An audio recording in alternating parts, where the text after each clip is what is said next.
Después del trabajo, After Work, con Eduardo Castillo, Capital Radio.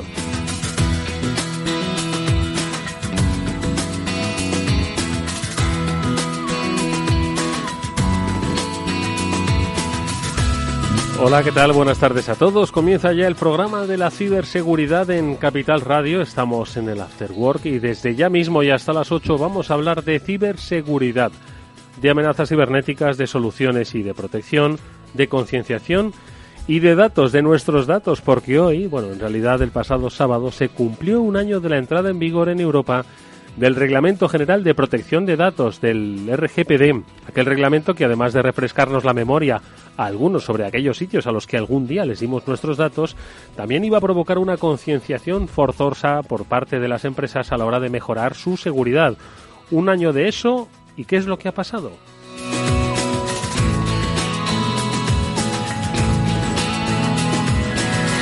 Pues Pablo Sanemeterio, Mónica Valle, ¿qué tal? Muy buenas tardes. Buenas tardes, Eduardo. Buenas tardes a todos. Tampoco es que haya pasado gran cosa, pero no sé si eso es bueno o es malo que haya pasado gran cosa. Es lo que vamos a analizar hoy. ¿Qué es lo que ha pasado? Si es que ha pasado, ¿ha habido multas, no ha habido multas? ¿Qué ha pasado con toda esa... ¿Qué fue de aquello? ¿Qué fue de aquel ruido de aquellos correos? Bueno, pues de eso es de lo que vamos a hablar precisamente, de la RGPD o de la GDPR, por las siglas en inglés, con la presencia de los especialistas que hoy nos acompañan. Tenemos a dos abogadas que nos van a hablar del cumplimiento, de cómo las empresas se han adaptado, de lo que todavía les falta por recorrer. Un poco de todo esto lo vamos a hacer con Susana González y con Ofelia Tejerina, pero también nos va a acompañar un tercer especialista que nos va a ayudar a rematar el tema sobre la protección de datos. Él es Julio César Miguel y enseguida les vamos a saludar a todos ellos. Protección de datos, cumplimiento normativo, compliance, ¿qué han hecho las empresas? ¿Qué ha pasado con las multas? ¿Esto qué significa? ¿Realmente nos vamos a relajar? ¿Nos importan los datos? Bueno, pues este es el contenido del programa de hoy y que Pablo Sanemeterio enseguida nos va a profundizar un poco más a través de su comentario editorial.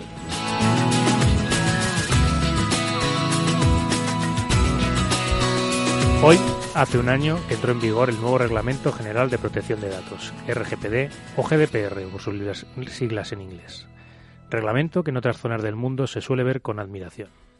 Después de un año en el que recibimos muchos correos electrónicos solicitándonos permiso para tratar nuestros datos, no hemos sido conscientes de ninguna sanción del tipo más grave de las recogidas en la ley, los famosos 20 millones o el 4% de la facturación mundial. Esto puede ser un indicador de que se están protegiendo adecuadamente nuestros datos personales por parte de las organizaciones. Si se visita la página de la Agencia Española de Protección de Datos, podemos observar cómo desde el 28 de octubre de 2005 se han generado casi 42.000 resoluciones, de las cuales prácticamente 6.200 son procedimientos sancionadores y 17.800 tutela de derechos. En cuanto a los sectores que más aparecen en estos procedimientos, destacan videovigilancia, telecomunicaciones y servicios en Internet. Gracias a los filtros de la página se puede observar la evolución en el número de procedimientos por año, que entre 2011 y 2017 superaban los 4.400, o consultarlos por la ley que les aplica. Actualmente hay 41 resoluciones publicadas en las que le aplica la GDPR. Después de estos datos y con el ingente trabajo de la agencia en proteger nuestros datos de carácter personal, vamos a tratar con los expertos cómo ha sido este primer año de aplicación. ¿Cómo ha sido el primer año de la GRPD? Enseguida Susana, Ofelia y Julio César nos lo van a contar. After Work, con Eduardo Castillo. No te imaginas lo que nos ha pasado en la empresa. Nos han cifrado todos los datos y nos piden un rescate para desbloquearlos. Y todo por abrir un correo electrónico infectado. Menos mal que nosotros estamos protegidos con las soluciones de OnRetrieval, que monitoriza, fortifica y gestiona la ciberseguridad de forma remota. ¿Y ellos pueden evitar que esto ocurra? Claro. OnRetrieval controla tus sistemas a distancia. Están vigilando las redes de tu empresa las 24 horas del día. Y yo que pensé que esto a las pymes no les podía ocurrir. OnRetrieval, especialistas en recuperación de datos, informática forense y ciberseguridad. Llámenos al 900-900-381. Puedes transformar tu empresa quitando todos los despachos para ser más open office, poniendo pubs para pensar en la sala de reuniones y una pizarra con rotus fluor de colores, una máquina de café como la de los bares o un futbolín que aunque haga ruido crea buen ambiente. Y con eso ya lo tienes. O puedes contar con nosotros para que te ayudemos con todas las soluciones que necesitas para hacer crecer tu negocio y que todo te resulte más fácil. Telefónica Empresas, tu partner integral en la transformación digital. Infórmate en telefónicaempresas.es. ¿Futuros? ¿Opciones? ¿CFDs? ¿Acciones? En eBroker somos especialistas en productos derivados. Por eso sabemos que no siempre es fácil entenderlos y para eso hemos creado un sencillo comparador de productos, poniendo a tu alcance toda la información que necesitas antes de decidirte por uno de ellos para empezar a invertir. Descúbrelo ahora en ebroker.es/comparador de productos. ebroker.es, el broker español especialista en derivados. El 80% de las cuentas de inversores minoristas pierden dinero en la comercialización con CFDs con este proveedor. Debe considerar si comprende el funcionamiento de los CFDs y si puede permitirse asumir un riesgo elevado de perder su dinero. After Work, con Eduardo Castillo.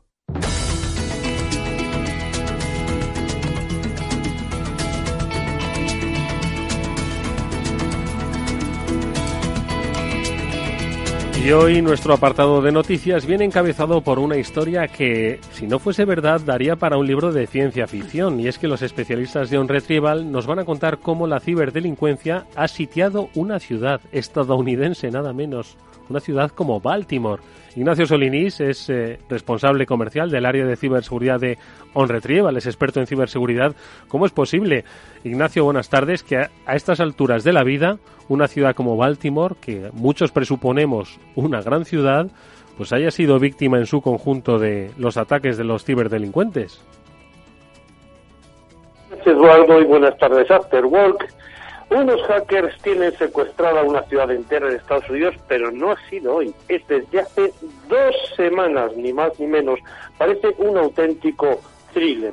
Mira, la noticia un poquito dramatizada, fechada el 23 del 5, es decir, de mayo, dice así: lunes 8 de la mañana, te levantas y enciendes tu ordenador para comenzar a trabajar, pero algo no va bien. No termina de arrancar, por lo que decides reiniciarlo, momento en el que te encuentras con la sorpresa. En la pantalla aparece un mensaje que te informa: tu sistema operativo ha sido infectado con un virus y que para volverlo a utilizar necesitas pagar una cantidad de dinero. El problema llega cuando a toda la ciudad le pasa lo mismo. Pues bueno, esto es precisamente lo que está ocurriendo en Baltimore, Maryland, Estados Unidos, desde hace 2 semanas. Unos hackers han decidido sembrar el caos en toda la ciudad para conseguir un importante rescate económico, más o menos la cantidad de 100.000 euros en bitcoins.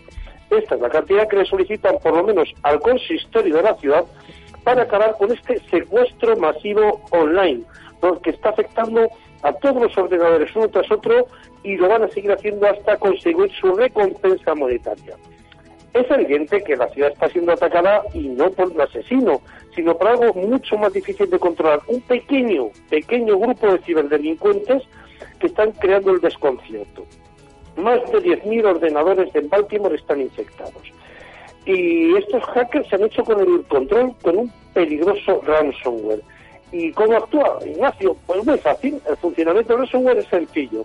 No es más que un programa malicioso, lo he dicho varias veces, que encripta los archivos de arranque del ordenador, o al menos la parte en la que tenemos los datos que se quieren robar. Y generalmente este se inocula a través de la descarga de un archivo. Ya hemos dicho que no hay que clicar en archivos adjuntos de personas a las que no conozcamos. Este malware no nos permite utilizar el ordenador salvo que sigamos 2 pasos.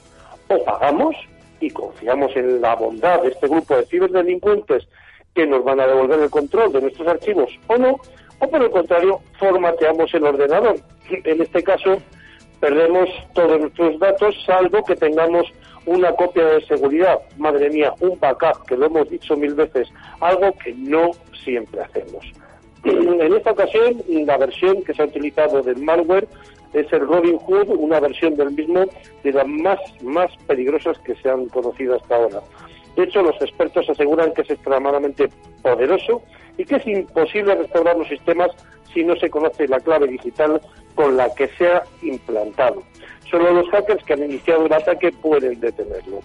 El principal problema es que este tipo de ataque no está afectando simplemente a usuarios como tú o como yo, que pierden el control de sus ordenadores, sino que también golpea a los sistemas críticos de la ciudad, pues policía, empresas que gestionan la luz, el agua, el gas, o incluso al propio gobierno municipal de la ciudad, que se ha visto afectado por el ataque. De hecho, los trabajadores del Ayuntamiento de Baltimore no pueden ni siquiera utilizar su correo electrónico. Pues bien, Bernard Sillon, que es el alcalde de esta ciudad, ha dicho que Baltimore no va a pagar, no tiene ninguna intención de pagar, mientras continúan trabajando por frenar esta complicada situación. La guerra sucia ya no se juega en las calles, Eduardo, sino desde la silla de un ordenador. Y también desde el Laboratorio de Ciberseguridad de On Retrieval, pues queremos hacer, por un lado, una reflexión y por otra, una recomendación. Porque volvemos a insistir, en los últimos años se ha producido un cambio muy importante en el desarrollo del malware, creando una auténtica industria, antes que era una mera gamberrada. Se hace imprescindible abordar en la empresa de forma consciente este problema. Y tal y como aconseja el INCIBE, para la protección contra el malware, la empresa debe desarrollar una estrategia global y planificada. De acuerdo, debemos de tener una protección a 3 diferentes niveles. En el puesto de trabajo, a través pues de antivirus, de encriptaciones también del disco para por si acaso lo perdemos, y también quizá un control de puertos. En segundo lugar, una solución para la red, una solución de protección perimetral, cuyo ámbito pues se puede conseguir a través de firewalls, de herramientas antifraude, análisis de páginas web, monitorización, un backup evidentemente hay que tenerlo. Y tercera protección, necesitamos soluciones de seguridad en cloud, soluciones en la nube que por lo menos securicen los servidores que nos dan cobertura a nuestros programas, a nuestros datos, etcétera. ¿Y qué nos puede aportar por estos servicios? Pues como digo casi siempre, On Retrieval con Aramida Ciberseguridad. Estudiamos, monitorizamos y fortificamos su red desde los endpoints hasta todo lo que intercambiamos on cloud, para que no nos secuestren, como en este caso de Baltimore, no secuestren nuestros datos, nuestro know-how, nuestros clientes o simplemente nuestros datos bancarios o personales. Debemos siempre tener una estrategia planificada seriamente por profesionales. No es difícil si nos ponemos en manos de la empresa correcta.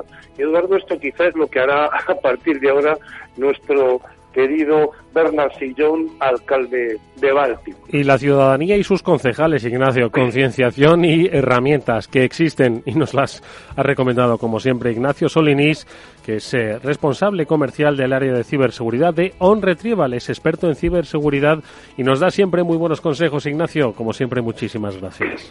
Muchísimas gracias a vosotros, Eduardo. Buenas tardes. Buenas tardes y un saludo. Y hay que recordar que aparte de que los especialistas de On Retrieval son expertos en recuperación de datos y en informática forense, también, ya lo habéis oído, son expertos en soluciones de ciberseguridad a través de herramientas como Aramida, donde se puede monitorizar y dar respuesta ante incidentes de ciberseguridad. Es un servicio que, como sabéis, tiene como objetivo prevenir y avisar a vosotros que sois clientes de posibles incidentes o ataques en su red. Ya lo habéis oído, 10.000 ordenadores de diferentes empresas de Baltimore que estoy seguro que hace un par de semanas jamás pensaban que iban a ser objeto de un ataque.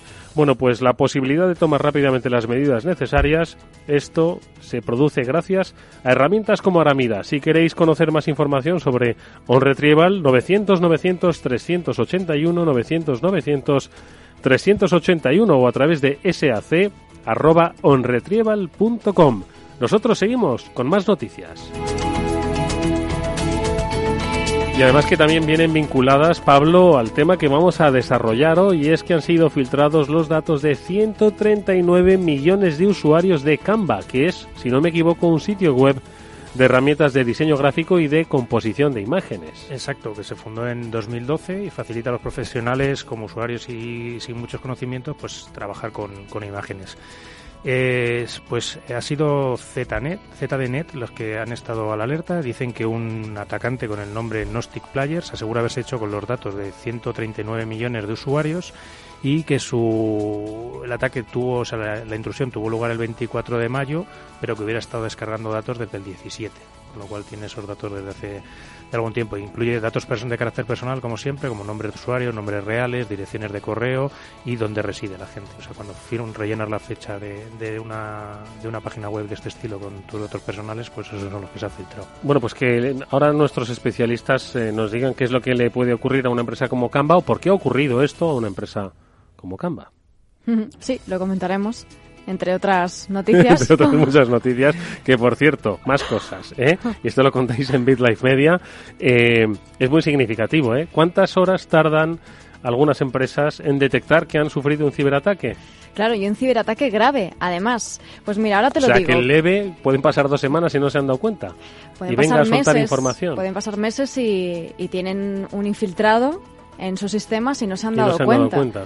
Por eso es tan importante contar con herramientas que te permitan esa visibilidad. Pero para darte algunos datos, y ahora te digo cuántas horas.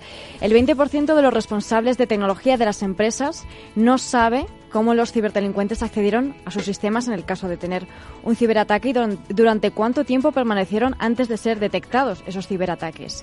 De media, las empresas dedican hasta 48 días al año, que serían 4 días al mes, a la investigación de esos incidentes de ciberseguridad.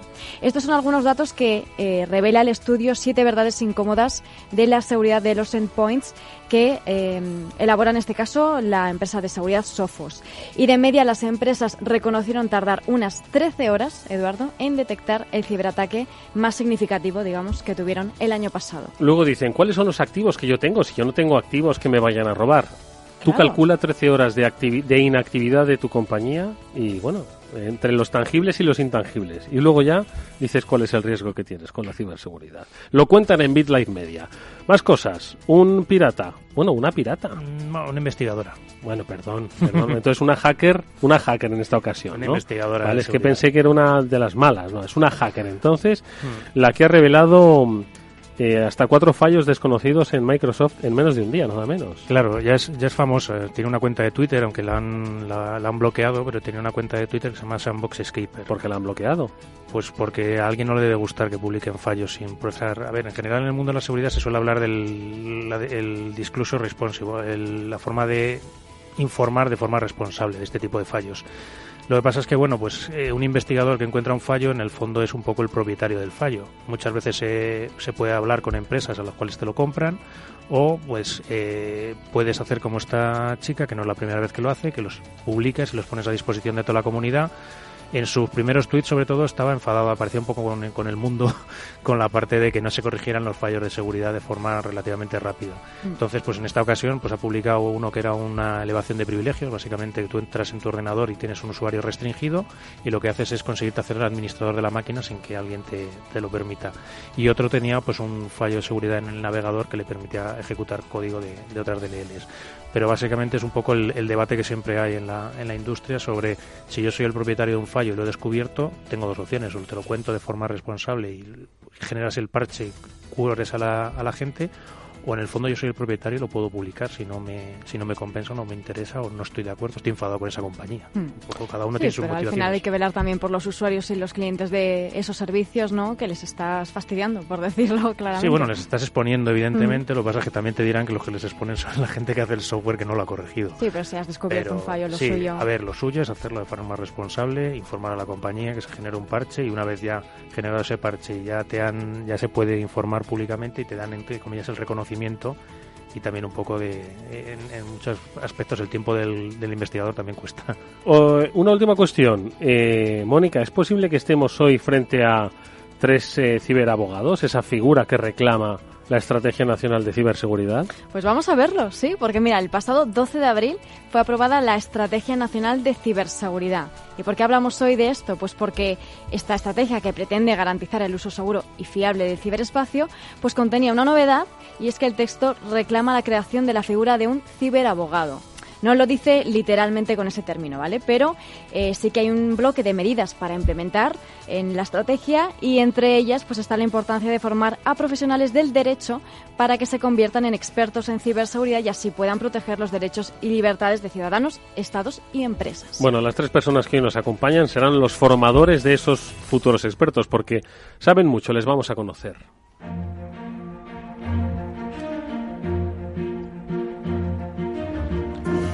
En primer lugar, Susana González es abogado especialista en tecnología, compliance y ciberseguridad. Actualmente es directora de SGR Consulting y es responsable de Desarrollo de Negocio y del Área de Seguridad de la Información de LC Legal. Susana, ¿qué tal? Buenas tardes, bienvenida. Buenas tardes, bienvenidos a todos, muchas gracias. También nos acompaña Julio César Miguel, que es, entre otras cosas, director del grupo CFI. Es una empresa especializada que ofrece información y recursos para los profesionales de la protección de los datos y la ciberseguridad. Es presidente, a su vez, de la Asociación Palentina de Empresarios de las Tecnologías de la Información y la Comunicación. Es emprendedor del mundo de la ciberseguridad y es, a su vez, miembro de la Junta Directiva de Aetical, en la agrupación empresarial innovadora de ciberseguridad y tecnologías avanzadas. Coordina el grupo de trabajo de investigación de esta Junta Directiva. Julio César, ¿qué tal? Hola, buenas tardes. Bienvenido igualmente. Y cierra esta mesa Ofelia Tejerina, que ella es abogado, es máster en Derecho Informático y doctora en Derecho Constitucional por la Universidad Complutense de Madrid, con una trayectoria profesional a sus espaldas que se ha desarrollado en el entorno de la abogacía y el análisis jurídico del desarrollo y evolución de las tecnologías de la información y las comunicaciones. Y además hay que decir que el pasado año recibió en el área de Legal Tech el premio Confilegal 2018. Ofelia, enhorabuena por ese premio. Bienvenida igualmente. Muchas gracias, encantada. Bueno, a ver, ¿qué ha pasado un año de la RGPD? De la GDPR, y aquí no hemos tenido los grandes titulares que nosotros estábamos pensando que íbamos a tener, ¿no? Sobre las multas, sobre... Hemos tenido, sin embargo, noticias de robo de datos en compañías, además, europeas. Sí, ¿vale? Mucha brecha de datos, mucha brecha de información, muchos millones de datos por ahí perdidos, pero realmente... no es que, vamos, los periodistas nos gustan los grandes titulares, pero en cierto modo, bueno, pues nos alegramos de que no se hayan producido. ¿O es que no se han producido cuando deberían haberse producido? A ver, una primera ronda, Susana, Julio César, Ofelia. Yo no soy periodista, pero también desearía que esos titulares se hubieran producido, sinceramente, porque luego cuando vas a hablar con los clientes, que son los que se supone que están preocupados por adaptar sus procesos y sus tratamientos a la normativa, cuando ven que no pasa nada, estamos acostumbrados a esto en España, ¿vale? Entonces, realmente es un revulsivo cuando se produce un titular que verdaderamente se ha llegado a sancionar, y a la pyme o a la mediana tirando a gran empresa que sanciona a Google y a Facebook, en realidad les resulta como lejano. Sí que se han producido sanciones, lo que pasa es que es verdad que no se les está... De hecho, hasta se alegran, dicen, hombre, que les caiga una multilla a estos grandes, ¿no? Así no se fijan en mí. Sanciones se están produciendo, pero no sé si coincidiremos, supongo que sí, que no se les está dando publicidad. Yo también creo, y además y apoyo a la agencia en este caso, a que están intentando dar un margen, ¿vale? Es decir, que nos dieron 2 años para adaptarnos, pero en realidad lo cumplió un porcentaje escasísimo de las empresas, y todo el mundo empezó a espabilarse a raíz de marzo, abril, mayo. Nosotros sí que seguro que todos contamos con proyectos ya de muy anteriores, pero no es la generalidad. Entonces, bueno, yo me imagino que están dando ese margen. Pero bueno, habrá casos, yo tengo casos encima de la mesa en los que sé que van a sancionar. Otra cosa es que salgan a luz. A ver, Julio César. Yo coincido también que no ha habido grandes titulares. Ha sido un poco que viene el lobo, y luego el lobo no terminó de llegar. Pero también coincido con Susana que entiendo que la agencia está dando un margen para que se adecúen los procesos y demás, y en algún momento pues pasará a repartir como la corresponde, porque al final es la autoridad de control y es la que tiene que supervisar que se cumpla, y si no se cumple, pues aplicar el procedimiento sancionador. Antes yo creo que van a revisar antes lo de los horarios de trabajo que lo del cumplimiento de los datos, ¿eh? Y el cambio de horario de invierno a verano. Exactamente. A ver, Ofelia. Bueno, yo creo que, igual que mis compañeros, está dando un margen, y es más, la agencia siempre ha tenido esa fama de, van a poner el dinero, solo quieren sancionar. Y yo recuerdo hace unos años que había unas sanciones tremendas a pequeñas empresas. Entonces todos nos escandalizábamos. Luego esa normativa sancionadora se matizó un poquito con el reglamento que teníamos antes en vigor en España, y empezaron a hacer a poner sanciones un poquito más graduadas, digamos. Se ponían matices y se graduaban conforme a es la primera vez que les pasa, han puesto las medidas oportunas. Una serie de cuestiones que ahora se han reflejado en el nuevo reglamento. ¿Por qué? Porque es un reglamento de responsabilidad proactiva. Es decir, si tú eres diligente en el cuidado de la información, lo tendremos en cuenta. ¿Y qué ha ido haciendo la agencia y otras autoridades competentes en protección de datos? Ir regulando y aplicando la normativa de forma que dan una segunda oportunidad. Y te dicen, mira, apercibimiento.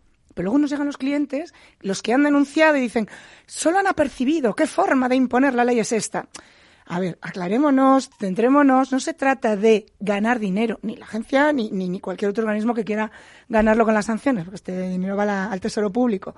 Simplemente se trata de hacer bien las cosas, y eso es lo que pretende el RGPD, es lo que nos ha traído, es hacer bien las cosas, medidas de seguridad que sean de verdad seguras y efectivas, no os vamos a decir cuáles, pero, por favor, sed conscientes de que luego va a haber sanciones muy importantes. Oye, Capital Radio, entiendo que ahora la mayoría de las personas que nos están escuchando o tienen una empresa o forman parte de una empresa en el área de la toma de decisiones. Realmente, decidme, ¿cuántas pensáis de estas empresas que nos están escuchando que ahora mismo, a día de hoy, podrían no ser apercibidas, como decía Ofelia, por si les hacen una visita pasado mañana? La perfección no existe. Es complicado porque ha cambiado tanto el paradigma de los proyectos de adaptación. O sea, antes la normativa que teníamos antes del 99 nos decía lo que teníamos que hacer. Si tienes este tipo de datos, haces esto y tal. Entonces, pero era como fácil de cumplir. Y aún con todo, nos convertimos en un paper LOPD. La gente tenía papeles metidos en un cajón que nunca implantaron de forma eficaz. Ahora esto se une incluso con la reforma del Código Penal de 2015. Que entre otros, pues un posible delito de daños informáticos y de revelación de secretos no solamente tiene que ver con adaptar bien los procesos que implican al tratamiento de datos, sino que pueden llegar a sentar al administrador de una compañía en el banquillo. Entonces, el tema es grave aunque no nos sancionen. O sea, hay casos en los que yo creo que la agencia va a tener que llegar a sancionar porque han sido titular por el hecho de que ha habido 45 millones de datos filtrados. Y de esos es que esto se ha producido porque no tenían los datos cifrados. Entonces, lo difícil para el empresario es sobre todo definir muy bien el alcance y la envergadura de su riesgo. Es decir, todavía se nos sigue diciendo tengo 40 trabajadores, yo soy una empresa pequeñita, con lo cual el proyecto debe ser pequeñito. Lo estábamos comentando antes, a veces una empresa online, que son 2, WhatsApp, tuvo 3 trabajadores durante un montón de años y sin embargo el tratamiento de datos era infinito. Entonces el tamaño ya no importa, es decir, hay una cantidad de cuestiones que poner sobre la mesa que el empresario es interesante que conozca más allá de lo que luego es la ejecución material. Y dicho eso, el proyecto es complejo. Yo siempre digo que hay que comerse el elefante a trocitos, porque es un proyecto complejo. Para hacerlo bien hay que empezar desde el principio, hacer un buen análisis del riesgo, tener un buen sistema de gestión y luego ir desarrollando todo lo que la empresa vaya realizando en su tratamiento de datos. Habrá empresas que hagan sorteos, habrá empresas que no. Entonces, depende de todo esto, el proyecto es a medida. Es como un traje a medida y eso es un poco yo creo que la gran diferencia y lo complicado. Respecto a las sanciones o lo que hemos comentado de apercibimientos o ya un procedimiento sancionador en firme, va a depender sobre todo de lo que la empresa haya hecho. Es decir, no es lo mismo llegar a una empresa y que ha puesto medidas de seguridad, ha identificado los tratamientos, es decir, ha hecho lo que podía hacer, a otra que no tenga absolutamente nada. Está claro que alguien se ha preocupado y en cambio esa otra persona no se ha preocupado. Respecto al otro que comentabas sobre la envergadura de las empresas y demás, el Reglamento General de Protección de Datos habla en algunos artículos de 250 trabajadores, cuando ya eso pertenece a la era industrial. Ya no se mide el tratamiento de datos por el número de trabajadores. Es decir, si contásemos servidores, sería más exacto que contar personas, aun no siendo exacto tampoco. Lo que hay que mirar son el número de interesados, es lo que se hace con esos datos, qué alcance tiene, si se van a ceder luego a otras empresas, si se van a combinar con otros tratamientos. Es decir, al final el impacto que tiene ese tratamiento, el impacto real o posible impacto en los interesados. Yo la verdad es que no sé si hay muchas o pocas empresas que cumplen, ni siquiera como abogados tenemos por qué preocuparnos. A nosotros nos llegan ya casi siempre cuando tienen el problema.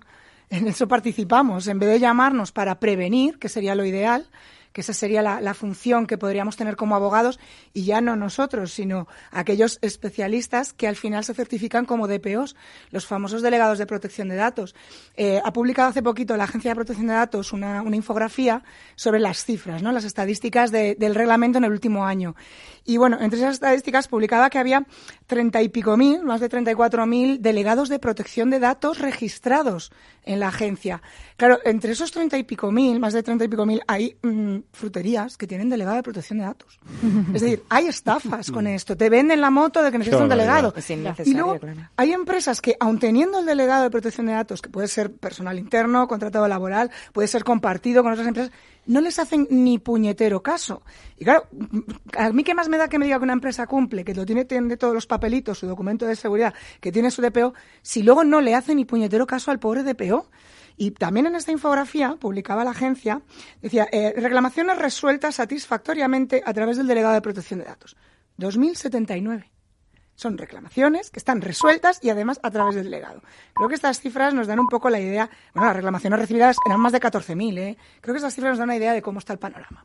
Ha mencionado Ofelia, dice, a nosotros nos llegan las empresas ya con el problema, ¿no? ¿Cómo es el tipo, esa empresa tipo que llega con un problema de datos y por qué lo ha tenido y si se podía haber evitado? Pues casi siempre son empleados cabreados, clientes cabreados, gente que les amenaza, como no cumples lo que yo quiero de tu servicio, he descubierto que no cumples o bien la ley de comercio electrónico con la página web o bien la ley de protección de datos y si no haces lo que yo te estoy pidiendo, o pongo un mal comentario, que eso es lo mínimo que te pueden hacer en un TripAdvisor, ¿sí? O te denuncia a la Agencia de Protección de Datos. Esto es muy, muy habitual. Y luego, por supuesto, el que tiene una brecha de seguridad y tiene que notificarlo y es Houston, ¿qué demonios hago? Y tienes esas 72 horas del demonio para poder notificar. Ojo, 72 horas hábiles, ya aviso. Y empieza la picaresca, porque también son 72 horas hábiles desde que conoces el incidente. Y bueno, ahí se sembla, vamos a pedir una pericial para conocer que verdaderamente hemos tenido o no un incidente que haya afectado o no a la fuga de datos personales, porque ha podido afectar a planos, ¿vale? Vale. O sea que la amenaza no está solo entonces en la amenaza especializada, ¿no? De que alguien descubra una brecha de seguridad en la que pueda robarte datos y ponerte un compromiso, sino pues en gente que no tiene ni idea, pero sí que sabe usar TripAdvisor y algo más y te puede poner en ese problema, ¿no? Sí, sí. Bueno, y el daño reputacional yo creo que es muy importante en estos casos, sí. Sí, probablemente incluso más. Os iba a comentar que la Agencia de Protección de Datos publica las brechas de seguridad, las notificaciones que le llegan. Este año, hasta abril de 2019, ha publicado que ha recibido 387 notificaciones de brechas de seguridad de empresas españolas. 387, pensé que iba a ser 387.000. No, 387. Eso son pocas, ¿no? Y ¿comparado con qué, no? Esas son las que no ha quedado más remedio que notificar. Sí. O porque en muchos casos ha sido el proveedor el que ha tenido la brecha. Entonces es el responsable el que dice, escucha, he tenido una brecha, pero es que ha sido en realidad mi proveedor. Sí, el encargado de tratamiento. Es como menos, sí. Hay un problema con la derivación de responsabilidades porque el responsable del fichero es la empresa o la administración pública que corresponda. Y yo soy responsable por ser el responsable del fichero. Esa es mi categoría conforme al reglamento. Luego están los encargados, aquellas personas que tratan los datos en nombre de ese responsable del fichero. Y luego está por ahí en medio el DPO, que es el que hace de enlace entre la empresa o la administración pública y la Agencia de Protección de Datos, empresa o administración pública y clientes o usuarios o administrados ciudadanos, etcétera. Y están ahí todos pasándose la patata caliente unos a otros y claro, todavía el DPO está un poco como diciendo, vale, a mí la ley me dice que tengo que hacer esto, pero es que el responsable me dice que tengo que hacer esto, el encargado se lo quita de encima y tienen que tener en cuenta toda la cantidad de supuestos que pueden darse de corresponsabilidad o responsabilidades en cascada, repercutibles de una esfera alta a la esfera más baja, y ahí parece que nadie tiene culpa de nada, y resulta que al final, si se descuidan y no tienen lo que llamamos en derecho romano, ¿verdad?, los abogados lo sabemos bien, la diligencia del buen padre de familia. El buen padre de familia puede ser el DPO, pero la diligencia de vida la tienen que mantener todos. Eso está muy claro. Yo os iba a preguntar, ya que habéis estado hablando de DPO, responsable de tratamiento, fichero y demás, era por explicarle un poco a los oyentes estas figuras. A ver si me las podéis definir un poquito así rápido. Cada una figura, una de vosotros, por ejemplo, y quién encaja en una frutería y quién no. ¿Qué es un DPO, por ejemplo, Susana? Bueno, voy a intentar además de hacerlo en un lenguaje muy llano. El DPO es la figura que ha establecido el GDPR, el RGPD, o sea, el Reglamento de Protección de Datos Europeo, que deben tener determinadas empresas, o sea, no todas, de aquellas empresas que están catalogadas que requieren tener una figura así, pues que es un órgano de supervisión, de acompañamiento a la implantación, de enlace con usuarios y interesados y con la Agencia de Protección de Datos para ejercer pues las funciones que además están tasadas. Es de designación por la propia empresa, se le tiene que dotar de recursos, en fin, es un órgano que le tenemos que, como decía Ofelia, que dejar ser y que verdaderamente ejercer cierto control, porque de lo contrario pues no va a ser eficaz. La palabra eficaz es muy importante últimamente en todo lo que es normativa de cumplimiento, sobre todo cuando le dan a la empresa la potestad de autocontrolar de forma responsable. Es decir, nadie te dice lo que vas a hacer. Si tú consideras que con esto es suficiente y es adecuado para asegurar tus datos, ok. Si luego hay una fuga, bueno, pues habrá que valorar si verdaderamente ha sido suficiente o no, pero como decía antes Julio, pues quizás ha llegado el momento de establecer que con eso bastaba, ¿no? Esa es la figura del DPO. Entre ellos, el responsable, digamos que es un poco el que define el tratamiento de cada uno de los datos, o sea, define con cada dato que ahora ha desaparecido la palabra fichero como tal, la palabra archivo. ¿Vale? Entonces, al final tú tienes los datos de clientes y tienes que saber en qué parte de la empresa se tratan los datos de clientes y para qué, con qué finalidad. Y los encargados de tratamiento, como ha dicho antes Ofelia, son las personas que prestan un servicio al responsable como consecuencia del que hace un tratamiento de datos. Y tratamiento de datos es todo. Almacenamiento, cotejo, registro, en fin, una serie de cuestiones, y cada uno tiene que saber con qué finalidad y cómo asegurarlos. En el ejemplo que has puesto, la frutería, pues la frutería sería responsable del tratamiento, los clientes que compran en la frutería y cogen los datos y para servirle la fruta serían los interesados, aquellos datos que estamos tratando, y por ejemplo el asesor fiscal o asesor laboral de la frutería sería un encargado de tratamiento. Y el DPO sería el dueño. No la frutería habría que ver otras circunstancias, pero en principio no necesitaría DPO si es una frutería pequeñita. No. Y has dicho la figura del asesor fiscal, el asesor laboral, porque, o sea, de repente hay implicaciones aquí de terceros dentro de la estructura de una empresa. A ver. Si ese frutero tiene, por ejemplo, empleados y le facilita al asesor laboral los datos de los empleados para hacer nóminas, seguros sociales, etcétera, le está facilitando unos datos personales de sus trabajadores. Entonces, el asesor laboral se convierte en encargado de tratamiento de esa frutería. O sea, que claro, es que siempre lo hemos visto, el tratamiento de los datos de una empresa para con sus clientes, pero no también el tratamiento de los datos de sus propios empleados, ¿no? Sí, hasta claro. El banco. Tú tienes que tener el contrato de encargo de tratamiento con el banco. Si el banco va a gestionar las cuentas o una serie de transacciones que afectan a tus empleados, el giro de las remesas, por ejemplo. En palabras, Susana lo ha definido muy bien, y en palabras muy breves es: el responsable del tratamiento es el que dice qué datos y para qué. Ya está. Yo quiero estos datos y los voy a usar para esto. Ya está. El responsable es el que encarga a otras personas que hagan ese trabajo. Oye, tenéis que hacer esto con estos datos y para esto exclusivamente. Ellos no tienen esa capacidad de decisión. Si la tuvieran, habría esa corresponsabilidad y el contrato sería diferente entre ellos. Y luego ahí está el DPO, como hemos dicho, en medio, que no sabemos si es un Superman, si es un astronauta o qué demonios está ahí el pobre. Bueno, yo recuerdo el año pasado cuando me decían, no, pues soy DPO, yo soy DPO. Y decía, pues lo siento, porque tienes por delante una tarea importante, sobre todo, primero, para hacerte entender, que ese es el trabajo más complicado, sobre todo yo, y además en este contexto en el que estamos hablando, cuando los abogados tenemos que hablar con los informáticos, ese momento en el que tenemos que hacernos entender y explicarles, mira, es que tú utilizas esta palabra vulnerabilidad, por ejemplo, en un contexto determinado, y nosotros tenemos que traducirlo para que eso tenga sentido, tanto en unas alegaciones en la Agencia de Protección de Datos como en caso de daños informáticos, si nos encontramos ante un delito, o de revelación de secretos, o incluso, si no habláramos de datos personales, cuando contamos con los peritos forenses informáticos o hackers, hablaríamos a lo mejor de la revelación de secretos de empresa. Ya no estaríamos hablando de protección de datos, pero los secretos de empresa también tienen una ley exprofeso. Y todo eso tenemos que traducirlo en términos jurídicos. Por eso es importante que el DPO tenga conocimientos jurídicos. Es muy importante y aparte es una de las recomendaciones que dan los considerandos el propio reglamento europeo. De hecho, el DPO es un perfil mixto. Os iba a preguntar, ¿de dónde sale un DPO? ¿De un tío que estaba en la empresa? ¿O de alguien que se ha formado, que es un abogado y dice, oye, me voy a especializar en esto? ¿De dónde surge? ¿De dónde emana un DPO? Yo creo que parte o bien de una base jurídica y se le añade una capa tecnológica, o de una base tecnológica y se le añade una capa jurídica, porque al final tiene que tener un perfil mixto para poder coordinar tanto el cumplimiento normativo como el cumplimiento de medidas de seguridad. ¿Nos haríais DPOs, alguno de vosotros? No sé, yo la parte legal a mí me cuesta bastante, aunque me gusta. Yo siempre he dicho que si no fuera yo ingeniero informático hubiera sido abogado. pero me sigue costando, sobre todo algunas palabras. Ser un ciberabogado.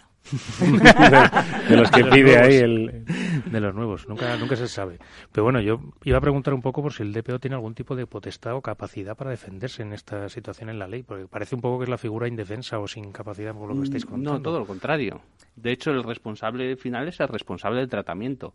El DPO no tiene responsabilidad a no ser que incurra en dolo o negligencia grave. Sí, así es. Que sea cómplice, ¿no? Claro. El propio reglamento establece la exención, por decirlo de alguna manera, es como que no podrá ser removido de su cargo por cuestión relacionada con sus funciones, con el desempeño de sus tareas. Obviamente, si hay una negligencia grave, pues sí, si eso se puede demostrar. Porque como decía antes Susana, lo del conocimiento, la teoría del conocimiento efectivo, ¿hay pruebas? Porque tiene que haber pruebas de todos. Yo recomiendo siempre, igual que a los compliance officer, que para mí es una figura. En compliance tienes un órgano de cumplimiento, en protección de datos tienes un órgano de el DPO o el delegado de protección de datos, y siempre recomiendo que se guarde evidencia de todo, o sea, a nivel práctico para los que nos estén oyendo. ¿Por qué? Porque al final sí, dolo también es por omisión, es decir, no haber advertido. Entonces es aquello de nunca nos dijiste, dices, lo dije, pero no guardé el correo electrónico. Entonces, guardar la evidencia de todo, es decir, y también es cierto que es difícil probar lo que no existe. Es decir, si a mí yo estoy de DPO de una compañía, se supone que todo lo que tengo bajo control lo conozco, pero hay un proyecto que se encarga a terceros en cuya gestión se produce una fuga de información, y ese proyecto nunca ha pasado por mis manos, pues difícilmente me van a poder responsabilizar de algo que a mí no me han comunicado, ¿no? Entonces, bueno, hay una fase de comunicación y de distribución de la información a lo largo de la compañía que es muy, muy importante, y sobre todo con concienciación e información que el DPO tiene que estar en las empresas en las que es necesario. También estamos recomendando de forma bastante fuerte el informar a los empleados, informar a los funcionarios de forma efectiva, lo que decía antes, una de la palabra eficacia y eficiencia, y demostrar que has informado, porque claro, el DPO puede cumplir sus tareas, el empresario o el responsable de la administración también, pero si llega el funcionario o el empleado y hace lo que le da la gana, el problema va a salir igual y la brecha de seguridad se va a producir. Y entonces, ¿a quién le imponemos esa responsabilidad? Bueno, pues lo que estamos recomendando es programas de formación. Esos programas de formación, quien los recibe, que firme haberlo recibido y que sea consciente de que si hay una brecha de seguridad también va a tener responsabilidad, bien por procedimiento interno de la empresa, incluso por delito puede llegar a tener responsabilidad. Hay que dejar claro, un poco por lo que estáis diciendo, que el DPO, el delegado de protección de datos de una empresa, no es el responsable de seguridad de la empresa. No. ¿Vale? No, pero es que igual alguna empresa dice, oye, joder, si tú eres el responsable de los datos y de repente hemos tenido una brecha de seguridad y se nos han ido los datos, ¿a ti para qué te necesito aquí? ¿No? Bueno, en la práctica, en la mayor parte de las empresas que sí tienen un responsable de seguridad, pero no el responsable de seguridad título del papel de la LOPD del 99, sino un responsable de seguridad real, alguien que se dedica a la seguridad de la información de la empresa. Dentro de la empresa, no es que sea él el DPO, es que en la práctica es al que le cae el marrón.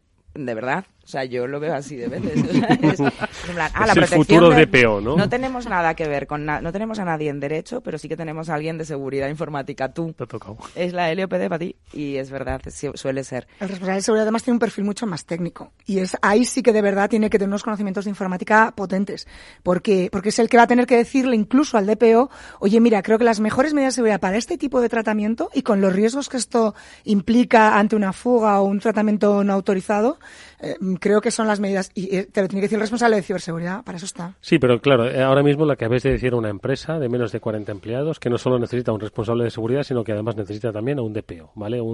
Nada, que lo externalice. Nosotros trabajamos a service, encantados de la vida. Ahora hablamos. Exactamente. Porque tiene una gestoría, las gestorías tendrán que ampliar un poco el servicio, ¿no? No solo nóminas. Claro. Los gestores administrativos, sí. Bueno, ahora lo comentamos, breve pausa. After Work, con Eduardo Castillo. ¿Quieres ahorrar un montón de comisiones sin cambiar tu cartera de fondos? Hazte socio de Zona Value Club, el club de inversores que devuelve comisiones. Con Zona Value Club ahorrarás sin cambiar tus inversiones preferidas. Así de fácil, así de rentable y ahora sin cuota de socio el primer año. Infórmate en zonavalue.club y lleva tus finanzas al siguiente nivel. Amaneces antes que el sol y conviertes la tierra en frutos y creas la lluvia y superas plagas y tormentas y peleas contra viento, granizo y cada día empiezas de nuevo. Eres de una naturaleza especial, por eso hay un seguro especial para ti. Agroseguro, más que un seguro. Piper Lab celebra sus 100 programas de Big Data en Capital Radio. El próximo martes 28 de mayo emitiremos un programa especial desde sus oficinas en Madrid de 10 a 12 horas. Conoceremos la experiencia de las empresas que han apostado por proyectos basados en datos para tomar sus decisiones. Seguros PSN, Suros Inversa o Sigus harán un repaso de la evolución y el impacto que están teniendo el Data Science y la inteligencia artificial en sus respectivos negocios a través de 2 mesas redondas sobre economía circular y el sector de la banca y los seguros. Piper Lab, transformando negocios a través del Big Data y Data Science. Finanbest, lo dicen nuestros clientes. Lo que me gusta de ellos, que me analizaron el perfil, qué perfil era. Yo estaba acostumbrada un poquito a la inversión en banca, la inversión era absolutamente impersonal, te ofrecían pues por criterios básicamente comerciales y no analizando cuál era lo que yo quería. Y eso, por ejemplo, a mí me gustó mucho, el análisis de perfil. Tú mismo eres quien te declaras y quien te incorporas en una categoría. Definimos tu perfil de inversión de acuerdo con tus objetivos para ofrecerte la mejor inversión para ti. Finanbest.com. Fácil, transparente y rentable.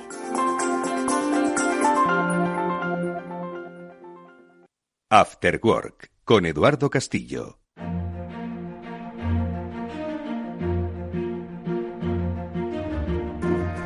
Estamos hablando de protección de datos en las empresas, estamos hablando de la responsabilidad legal, penal que tienen estas si no se protegen de las posibles vulnerabilidades, brechas en las que los datos de sus clientes o también los datos de sus trabajadores quedan expuestos para un uso fraudulento. Y lo estamos haciendo con 3 especialistas en la materia, con Susana González, con Ofelia Tejerina, con Julio César Miguel y junto con Pablo Sanemeterio y Mónica Valle estamos tratando de desgranar no solo la figura del delegado de protección de datos, ¿no?, que es, digamos, cómo se tangibiliza, ¿no?, la obligación, el cumplimiento, ¿no?, de la norma, sino también con la propia responsabilidad y las acciones que están tomando las compañías. Y esto es algo que, Pablo, querías comentar, ¿no? ¿Cómo? Claro, yo quería comentarles un poco, nos contaron un poco a la audiencia y a nosotros mismos cómo es un proyecto de protección de datos o cómo están siendo los proyectos de protección de datos, qué pasos tiene que dar una compañía o cuáles son un poco los puntos más importantes. Sí. A ver, desde mi punto de vista, que yo creo que es bastante cross a lo que estamos haciendo la inmensa mayoría de los que lo estamos haciendo bien, porque también hay quien te está entregando plantillas para todos lentejas, esto es cierto, sigue produciéndose el paper o el LPD, que la gente lo vuelve a meter en el cajón y les venden que cumplen y siguen sin cumplir. El proyecto en sí, para estar bien adaptados, requiere en la inmensa mayoría de las ocasiones, no en todas, pero en la inmensa mayoría, un buen análisis de riesgos. Yo hablo de esto como fase de diagnóstico, ¿vale? Tenemos una fase en la que tenemos que ir a la empresa. Generalmente era lo que decía antes, que el tamaño no importa, es decir, no me da igual que me digan que tienen 1.000 trabajadores si apenas tienen hacen 3 tratamientos de datos. Es decir, porque tienen la parte de los usuarios web y la parte de los trabajadores y la parte de los proveedores. Sin embargo, hay empresas muy pequeñitas que hacen muchos tratamientos de datos diversos porque llevan tratamientos en marketing, porque tienen temas de logística, etcétera, etcétera. Entonces la cuestión se multiplica. Allí donde hay un tratamiento de datos hay que evaluar el riesgo, hay que definir muy bien qué se hace con esos datos, todo lo que llamamos nosotros el ciclo de vida del dato, desde dónde viene el dato, para qué se utiliza, qué finalidad, durante cuánto plazo de conservación. Esto es lo que viene a ser el registro de operaciones de tratamiento, hay que definirlo y es a medida el tratamiento que se hace de esos datos en esa empresa en concreto, y a partir de ahí definir un sistema de gestión de protección de datos que ahí sí que no deja de ser pues los procedimientos matrices de qué vamos a hacer con esos datos y qué vamos a hacer ante una solicitud de un ejercicio de derechos, quién tiene obligación de qué, definamos la estructura de privacidad, si necesitamos o no necesitamos DPO, todo esto lo tenemos escrito y comunicado a la empresa. Vuelve a ser cada empresa un mundo, hay veces que esas comunicaciones se producen por correo electrónico, las empresas que tienen una intranet lo ponen a disposición de los trabajadores y de clientes y proveedores en esa intranet. En fin, en cada caso es un mundo. Y luego es un proceso constante. Es decir, tú puedes definir algo hoy, pero si la empresa mañana crea una nueva línea de negocio, habrá que analizarla y habrá que establecer a ver qué pasa con el tratamiento de datos. Entonces, digamos, y sobre todo algo que a mí me parece muy importante, porque ahora hay muchas empresas que sí que están adaptadas, se les ha hecho hasta aquí, hasta lo que acabo de contar, pero quizás ese privacy by design o ese security by design, es decir, establecer la privacidad y la seguridad desde el diseño, es lo que está fallando, sobre todo en la externalización de servicios a terceros o en proyectos que se dan a gestionar a terceros, porque se tiende a no contratar esa fase de te acompaño a la implantación o seguimos adelante con, aunque no necesites DPO, plantéate, ten a alguien dentro de la empresa con las antenas puestas de ojo con la protección de datos. Entonces, bueno, digamos que serían un poco esas 3 fases: diagnóstico, diseño y mantenimiento o acompañamiento a la implantación. Yo, por añadir a lo que has comentado, Susana, tenemos que documentarlo todo, porque el principio de responsabilidad proactiva establece que el responsable tiene que cumplir y además ser capaz de demostrar que está cumpliendo. Es decir, el análisis de riesgos tiene que realizarle, tiene que documentar qué activos están involucrados en esos tratamientos, qué amenazas tienen, qué vulnerabilidades pueden aprovechar las amenazas, cuál sería el daño que causaría en caso de que tengan éxito, y como resultado de todo eso se arrojan una serie de riesgos y una serie de medidas de seguridad que hay que implantar. Es decir, que antes lo teníamos más o menos sencillo porque teníamos una serie de medidas de seguridad en un Real Decreto, que era el 1720/2007, que ya nos detallaba las medidas. Es decir, el responsable no tenía que pensar mucho qué medidas aplicar, simplemente las aplicaba. Curiosamente, como son medidas estáticas, a veces eran insuficientes, a veces se pasaban. Entre las medidas no había ninguna que era control del código malicioso. Es decir, que no tenías antivirus y realmente no estabas incumpliendo nada, porque no era una medida que estaba ahí. El legislador ha visto que no funciona eso. ¿Por qué? Porque las amenazas cambian con el tiempo y la empresa es la que tiene que adecuar sus medidas de seguridad a los nuevos riesgos, las nuevas amenazas que van apareciendo. ¿Cuál es lo importante aquí? Que documentemos bien por qué hemos puesto estas medidas de seguridad, es decir, que hemos identificado las amenazas, el impacto, etcétera, y al final hemos tomado la decisión, pues hacen falta estas 20 medidas de seguridad. Todo eso muy documentado porque es lo que nos van a pedir. Sí, yo complementando un poco lo que han dicho nuestros compañeros de mesa, insistir, siguiendo la línea de documentar todo lo que tenemos que hacer, así aterrizándolo en la fórmula más práctica, es si nosotros tenemos documentado y explicado e informado cómo salir de aquí ante un incendio, eso está protocolizado, hagamos lo mismo con las brechas de seguridad. Un protocolo de actuación ante la más mínima sospecha de que podamos estar sufriendo un ataque, que algún empleado ha detectado una vulnerabilidad de lo que sea. En ese momento, que salten las alarmas de actuación interna. ¿Por qué? Porque ante este tipo de sospechas no es necesario hacer una notificación. Esas 72 horas no empiezan a contar, no siempre. Entonces, si vemos que algo puede estar pasando, poner en marcha todos los mecanismos, porque además, si conseguimos detectar, contener y cerrar y frenar plenamente ese ataque, la responsabilidad será infinitamente menor, incluso puede que ni siquiera haya responsabilidad o incluso ni siquiera tengamos que notificarlo. Con lo cual, un protocolo de actuación ante brechas de seguridad y luego un consejito que mucha gente igual no sabe. Pero el reglamento también nos ha traído un pequeño detalle en esto que yo decía, de diligencia de buen padre de familia, la capacidad para demostrar que lo estás haciendo bien. Pues nos dice el reglamento que si nos adherimos a un código de buenas prácticas, a un código de conducta, son códigos que normalmente se establecen por sectores de actividad, pues por ejemplo, código de buenas prácticas de un banco, ¿no? Del sector bancario. Entonces, si te adhieres a ese código de buenas prácticas y demuestras que en cierta medida lo estás cumpliendo, de por sí, la adhesión a ese código de buenas prácticas ya pone de muestra sobre la mesa que tú actúas de buena fe en el cumplimiento del reglamento de protección de datos. Ya tendrías una prueba a tu favor del cumplimiento. Luego tienes que cumplirlo, claro. Hombre, por supuesto. No, adherirse todos queremos ir al cielo. Pero la adhesión ya es una muestra de buena fe y de buena diligencia, que eso ya, oye, algo es algo. Sí, por lo menos lo que decías, Ofelia, ¿no? De demostrar que se están haciendo bien las cosas, ¿no? Que eso me parece de todas formas, muy interesante. fijaos, estaba pensando ahora mismo, eso, el protocolo de actuación es la verdad es que bastante práctico, ¿no? El ejemplo es maravilloso, ¿no? ¿Qué hay que hacer cuando de repente, pues, oye, sale humo de ahí, ¿no? Bueno, pues entiendo que está pautado. En este caso, se debería decir, oye, ¿qué hay que hacer cuando un empleado abra un correo electrónico infectado? Porque, imaginaos, ese correo le llega a 20 al mismo tiempo, además. Es que eso se hace. Eso, de hecho, las empresas de ciberseguridad, Pablo, tú ahí nos puedes ilustrar, se dedican precisamente, ahora cada vez más, os contratan para hacer pruebas de vulnerabilidades. Es decir, bueno, a ver si eres capaz de hacerme un phishing.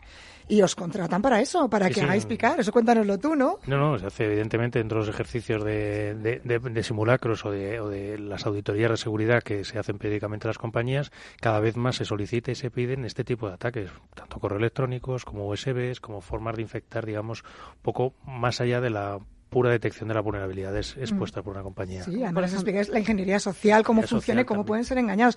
Y además es que, parece mentira, pero somos como críos, aprendemos con la experiencia. Y cuando a un funcionario o a un empleado de una empresa dices, mira, has sido tú el que ha picado y que la ha liado porque esto, y se quedan así como, ahí va, no sabía. Y esa experiencia es brutal porque ya se les queda automatizado la reacción ante un correo malicioso. Más que automatizado. Bueno, no hay que estigmatizar porque no todo el mundo tiene por qué saber los nuevos tipos de ataque, porque en eso también tiene que estar formada la empresa, porque cada día hay 0 day en ataques, o sea, tenéis que informarles. Sí, cada día hay 0 days, pero bueno, en el fondo la parte de formación y de que vayan cogiendo buenas prácticas y buenos hábitos son un poco siempre más o menos los mismos, no he ido cambiando. El correo electrónico, yo siempre recuerdo parte del I love you, lo que nos enseñó a todos, y que como ese correo y esa propagación, eso fue una vulnerabilidad en sí, vamos, de hecho comentaba yo siempre comento la anécdota de una persona, un experto en seguridad, que le llegó el correo de su expareja y digo, yo soy el único que no se infectó porque no lo abrió. Dijo, aquí hay algo raro, ¿no? Hay algo raro. Mi expareja no me puede estar mandando un correo de amor, pero yo soy el único de todo el planeta que no se infectó con eso. Luego, por otro lado, están los usuarios, ¿no? Porque aquí es verdad que están las empresas, los empleados, que son parte importante, pero luego los usuarios.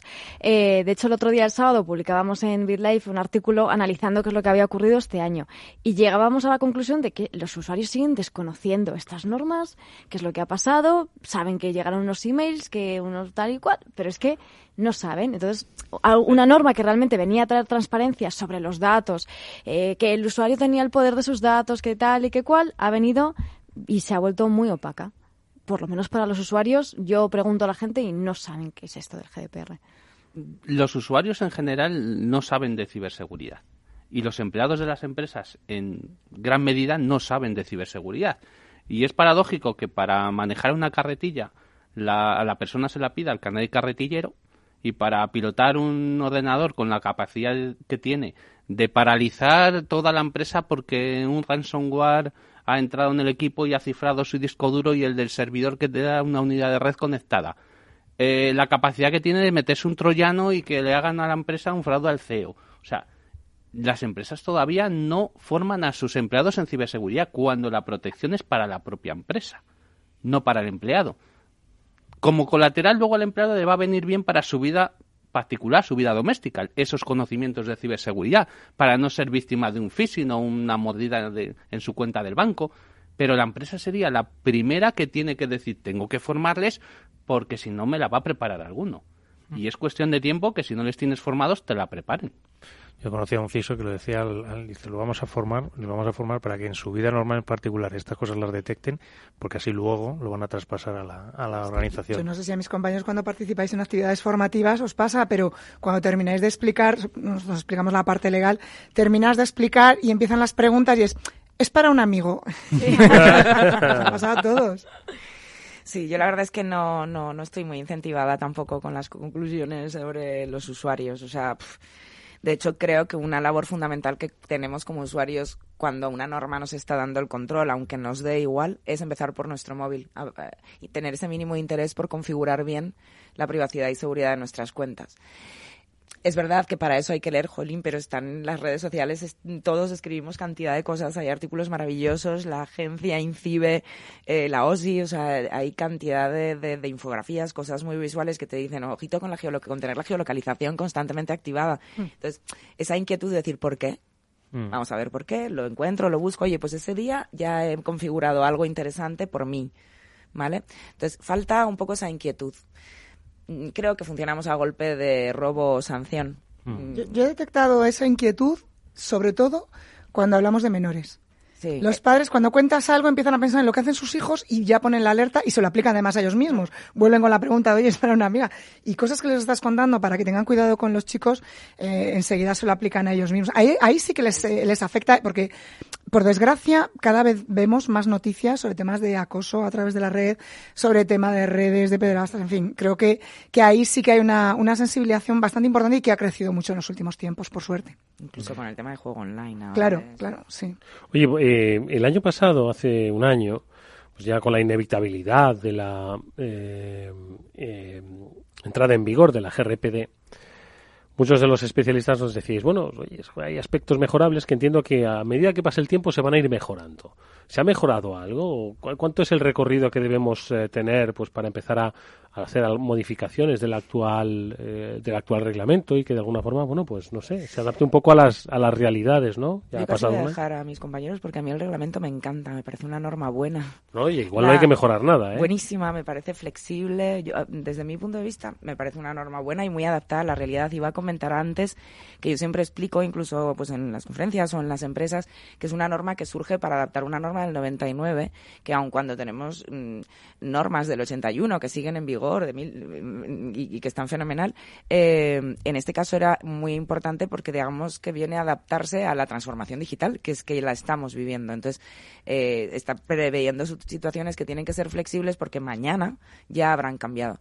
Entonces, la norma en sí es buena. Quizás, desde mi punto de vista, más carencias tenga la norma patria, ¿verdad? La nueva LOPD, que ha venido a acoger cuando pues era en realidad innecesario el reglamento, y bueno, ha establecido ahí los derechos digitales desde mi punto de vista de una forma bastante apresurada. Bueno, para esto tenemos a Ofelia, que desde luego sabe muchísimo. ¿Cómo me dejáis el micro con esto? También Julio César. No, muy breve, porque además quiero también dejar hablar a nuestro compañero. Es verdad, la nueva ley de protección de datos quería atar un poquito todos los flecos que deja abierto el reglamento para que los estados lo adapten a su normativa interna. No es una norma que haya que adaptar, ojo, es una norma que es vinculante desde el momento en el que era aprobada, pero sí que deja cierta flexibilidad. Dice, por ejemplo, la edad de los menores, ¿no?, que pueden consentir el tratamiento de datos. Bueno, pues tiene que ser entre 13 y 16 y cada estado que lo adapte. En España lo hemos puesto en 14. Yo creo que la nueva norma de protección de datos sí que ha conseguido apretar tuercas que dejaba un poquito flojas y esa flexibilidad de la que hablaba Susana. En ese sentido, creo que la nueva ley hace un buen trabajo. Lo malo que ha hecho ha sido meter a calzador un último título 10 con derechos digitales que mete ahí. En una norma de protección de datos te mete el derecho de acceso a Internet, el derecho a la herencia, que ojo, la herencia digital, el señor que ha muerto ya no tiene derecho a la protección de datos. Ahí también te mete el derecho, afina un poquito los menores. Desconexión, que es dificilísimo. Derecho a la desconexión, te pone la libertad de expresión mezclada con la libertad de información, que estamos en un medio de comunicación social y creo que es muy importante. Pero bueno, aún así considero efectivamente, igual que Susana, que creo que el reglamento ha traído una flexibilidad que era necesaria para adaptarnos. Se nos viene por delante, ojo con lo que se nos viene, con el ePrivacy, otro nuevo reglamento que vendrá mucho más estricto que el reglamento de protección de datos. Y luego ¿Qué es? La directiva de privacy, sí. Bueno, pues nos va a traer normas mucho más estrictas respecto a los contenidos de dispositivos electrónicos que tienen que ser preservados del conocimiento de terceros. Es decir, si hablamos de protección de datos, es una cosa. Tu nombre y tu apellido y tu dirección, no podemos decir que eso afecte a tu intimidad. Es otro derecho distinto, el derecho a la intimidad. Sin embargo, tú y yo tenemos una conversación y me dices que vas a estar aquí a tal hora y que yo tengo que venir porque venimos a trabajar. En esa conversación tampoco hay intimidad. Ni siquiera podríamos hablar de datos personales porque no se cifran. Pero si tenemos una conversación telefónica y revelas: oye, Ofelia, no puedes venir porque estás enferma, ojo, ahí estamos ya entrando en materia de intimidad. Todo el contenido que tenemos en el móvil, contenido que a lo mejor no habla de nuestros datos personales, ni de nuestra altura, ni nuestro gusto como persona, que yo me llamo Ofelia Tejerina y me gusta patinar, por ejemplo. Bueno, pues toda la información que hay en mi móvil, ojo, eso ya es e-privacy, ya es privacidad, aunque no haya un dato personal. El momento en que se asocie, ya sí, podríamos hablar del reglamento. Pero eso viene a complementar, y además de una forma muy, muy estricta, con el contenido de los dispositivos electrónicos, igual que los ordenadores. Va a pasar lo mismo. Y hay otra norma que también es muy importante, y quiero citarla, que está relacionada con todo esto, que es la directiva NIS, que ya está aprobada, que es la Directiva de Seguridad de los Sistemas de Información, y que además está traspuesta ya en España. Hay una ley de septiembre de 2018 que ha ya adaptado esta directiva al derecho interno y que hay que aplicar en las empresas, y que nos da muchas pistas de cómo implantar sistemas de seguridad en las empresas.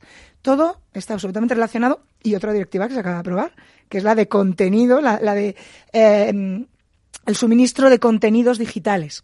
Esta directiva está también relacionada con la protección de datos porque levanta una polémica muy grande, sobre la que ya ha habido algún pronunciamiento de instituciones europeas, sobre si el dato es evaluable económicamente o no.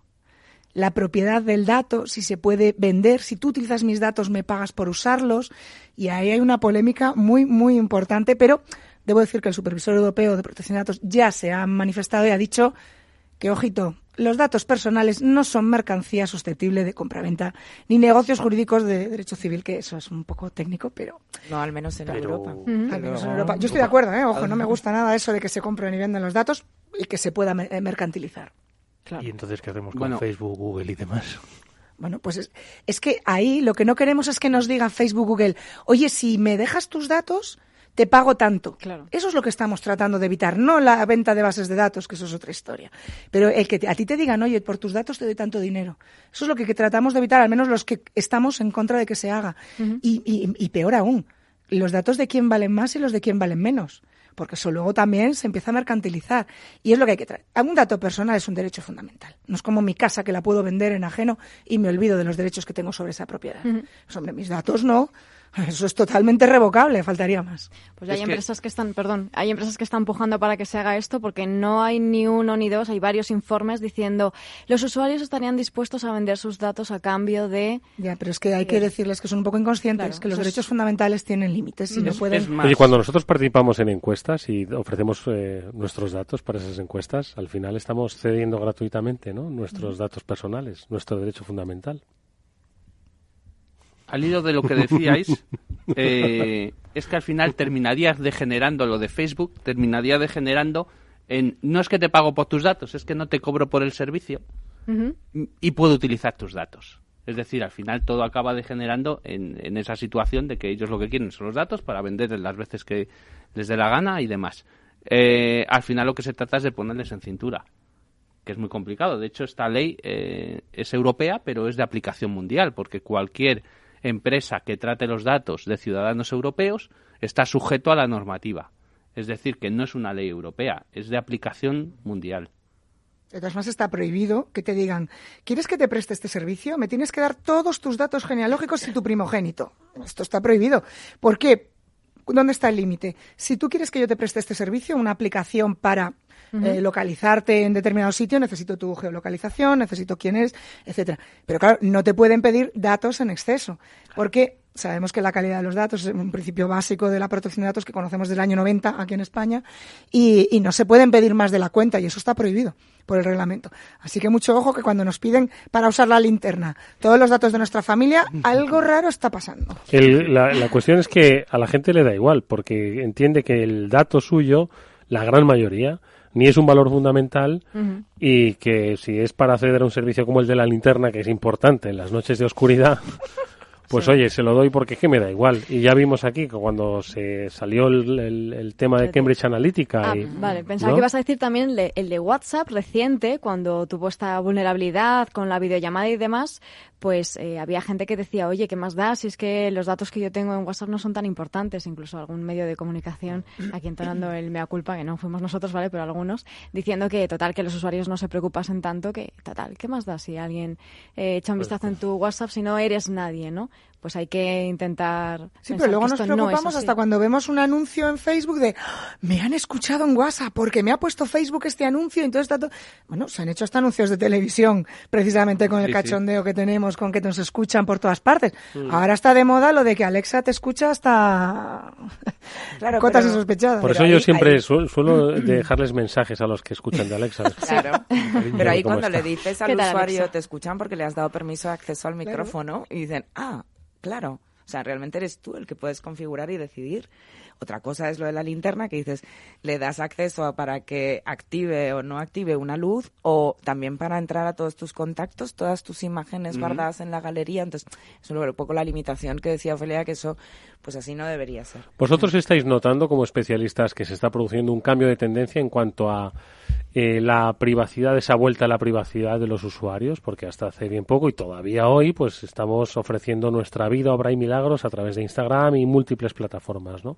No somos conscientes, o si lo somos nos da igual del uso que se hace de nuestros datos porque le damos a OK, queremos consumir, pero empieza a haber corrientes, porque ahí empieza a haber normas además que tratan de responder a esa demanda, de decir, oiga, quiero recuperar un poco mi privacidad. ¿Lo estáis percibiendo vosotros? Yo creo que hay más conciencia de la privacidad, sobre todo desde el año pasado, estos 2 últimos años, con las cookies y las políticas de privacidad al bombardeo. Antes nos preguntaban ¿a qué os dedicáis? Y era difícil de explicar. Ahora le contamos lo de las políticas de privacidad y ya por lo menos una ligera idea tienen. Y luego es que el reglamento tiene una parte importante que potencia la privacidad desde el diseño. Y ahora cada vez más también se habla desde la ética, desde el diseño en cuanto a la tecnología. De hecho, os lo comento como primicia, voy a empezar mi segundo doctorado y va a ser en económicas y en materia de innovación responsable. Precisamente porque me parece muy interesante, porque eso acabaría con muchos de los debates que actualmente estamos teniendo. Si eso se hiciera, efectivamente, el que produce tecnología tuviera ya en su cabeza un poco de sensatez. Oye, que es muy útil tu robot, pero es que me va a desgraciar la vida a la larga, en vez de realizar algo útil de verdad para mí o mi familia. Uh-huh. ¡Qué máquina! Segundo doctorado, por favor. Hablando de inteligencia artificial. No, loca, ya cada vez. Oye, pues si os parece vamos a hacer una última pausa y enseguida vamos a hablar con los especialistas de ISACA que nos tienen que contar próximas citas importantes para la comunidad de la ciberseguridad y, por supuesto, cerramos nuestro programa con nuestros invitados hoy, interesantísimo, hablando de este aniversario de la Ley de Protección de Datos o del Reglamento General de Protección de Datos y, por supuesto, sus aplicaciones, adaptaciones a nuestro país. Venga, breve pausa. After Work, con Eduardo Castillo. Tranquilidad es el sonido del mar. Tranquilidad es invertir al tiempo que ahorras, diversificas y proteges tu inversión. Tranquilidad es invertir en oro con Degusa. Infórmate en el 91 19 82 900. Degusa Oro es tranquilidad. Cuando Trump fue elegido presidente. I love this country. Las opiniones más dispares se enfrentaron. Cuando las acciones de Facebook se desplomaron tras el escándalo de Cambridge Analytica. It's so clearly the wrong strategy for us. El sector pareció tambalearse. Los mercados nunca se mueven de forma aislada y hay momentos en los que hay que tomar posiciones. Cuando lo importante es elegir, elija CMC Markets, su mejor opción. El 80% de las cuentas de inversores minoristas pierden dinero en la comercialización con CFDs con este proveedor. Debe considerar si comprende el funcionamiento de los CFDs y si puede permitirse asumir un riesgo elevado de perder su dinero. La cuarta revolución digital está construida sobre las estructuras ciberfísicas conectadas a un sistema blockchain, donde el edge computing es tan flexible como Flex One, y el machine learning se ha visto claramente influenciado por el DWP. No, un momento. Nosotros hablamos en tu mismo idioma. Y además podemos ayudarte con todas las soluciones que necesitas para hacer crecer tu negocio y que todo te resulte más fácil. Telefónica Empresas, tu partner integral en la transformación digital. Infórmate en telefonicaempresas.es. After Work, con Eduardo Castillo.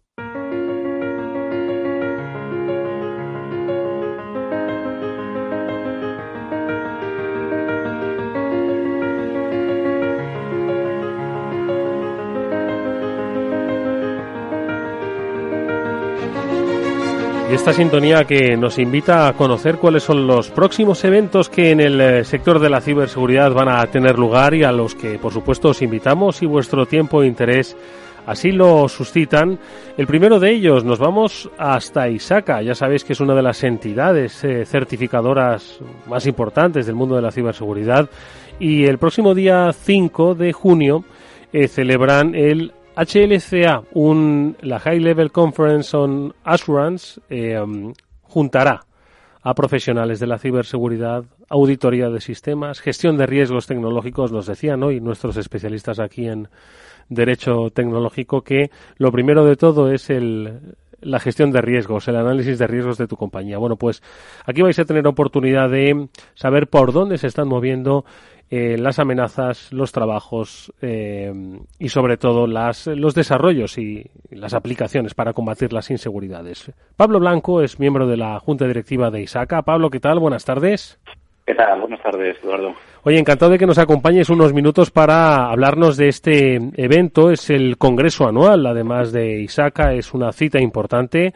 Son más de 2 centenares de profesionales los que el día 5 os habéis dado cita aquí en Madrid y en el que, pues cuéntanos qué es lo que vais a hacer, de qué vais a hablar y sobre todo qué es lo que os va a hacer reflexionar, crees, en este encuentro de ISACA. Perfecto, bueno, con la introducción que has hecho poco me dejas de decir, la verdad, pero bueno, intentaremos mejorar. Seguro que sí, claro que sí. Como comentas, el día 5 pues nos juntamos, hacemos las HLCA 2019 y nos juntamos, bueno, en el auditorio de Natur y en la Avenida San Luis. Y la verdad que es intentar dar un poquito de luz a todo esto que está pasando de los riesgos tecnológicos, la ciberseguridad, ciberinteligencia y demás, ¿no? Que parece que nos ha venido muy de golpe y hablamos siempre de nuevas tecnologías cuando ya son tecnologías que llevan con nosotros un montón de años. Lo que pasa es que todavía no adquirimos la conciencia de los posibles peligros pues que acarrean todas ellas. Y la verdad que bueno, es el evento anual, realizamos varios durante el año, luego si quieres los comento porque estáis todos invitados. Y bueno, básicamente pues el público es gente, son profesionales pues interesados en escuchar y conocer pues de primera mano las principales novedades, los principales riesgos y sobre todo no únicamente conocerlos, sino también cómo saber gestionarlos, ¿no? También nos acompañan diferentes directores de auditoría, directores de ciberseguridad, responsables de riesgos de grandes compañías y bueno, y esperamos pues unos 300 asistentes aproximadamente. Hola Pablo, soy Pablo Sanemeterio y era preguntarte un poco cuáles crees que van a ser estos riesgos. Sí, exactamente, ¿no? Danos pistas, danos un poco pistas por dónde van a girar las conferencias. Yo estoy obsesionado con el factor humano, sinceramente, ¿eh? Muchas veces nos volvemos locos en configurar los firewall o poner muchas medidas tecnológicas y una buena concienciación de las compañías, ¿no? Que está muy manido, ¿no? Que siempre se les da voz más débil de cualquier cadena las personas, pero bueno, en parte tienen toda la razón, ¿no? Yo que sé, ataques de ingeniería social, los riesgos de fuga de información o peor, ¿no? Fuga de credenciales por medio de las personas. La verdad que es un problema que nos ha acompañado, nos acompaña y nos acompañará en un futuro. O sea que a nivel tecnológico tenemos el gran unicornio que es la ciberseguridad, ¿no? Que de alguna manera ya todo saldrá ciberseguro por defecto, pero las personas también ese nivel de concienciación y que adquieran ese nivel de cultura, pues es bastante complicado, ¿no? Dentro, por enfocar un poquillo, el evento, pues sobre todo, pues muy relacionado con lo que comenté de los riesgos y ahora también muy en auge, ¿no? Hay una mesa bastante interesante de quién gobierna Internet, ¿no? Que también es algo que nos tenemos que reflexionar, ¿no? Muchas medidas, muchos riesgos, pero bueno, ¿quién hay detrás de todo esto, no? ¿Quién es el que lo gobierna, no? Realmente.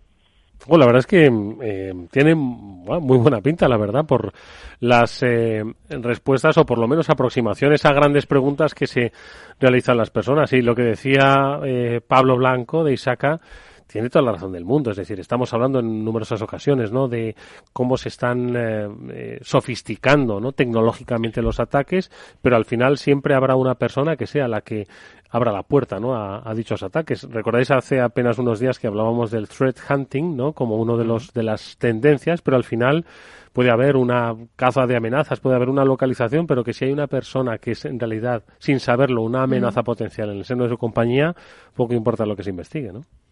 Bueno, yo siempre sí digo, tuvimos aquí un invitado que nos dijo un poco que los usuarios también eran la última barrera de defensa, o sea que vamos a intentar verle también así como positivo, que siempre puedan defender. Claro, no vamos a echarle la culpa exclusivamente, ¿no?, al ser humano. Oye, Pablo, y dices que es una cita pues para todos aquellos que quieran saber a lo que se enfrentan. Hoy estamos hablando aquí precisamente con nuestros especialistas en empresa y derecho, pues que ya cada vez más las empresas son conscientes del entorno en el que se desenvuelven y los riesgos que asumen. Pero todavía hay muchas otras que quizás deberían ir para tomar conciencia de la realidad que nos toca vivir en este tiempo. Falta todavía pues ese empuje, ¿no?, a muchas empresas, incluso grandes, que no son conscientes de ese entorno que habéis descrito, ¿no, Pablo?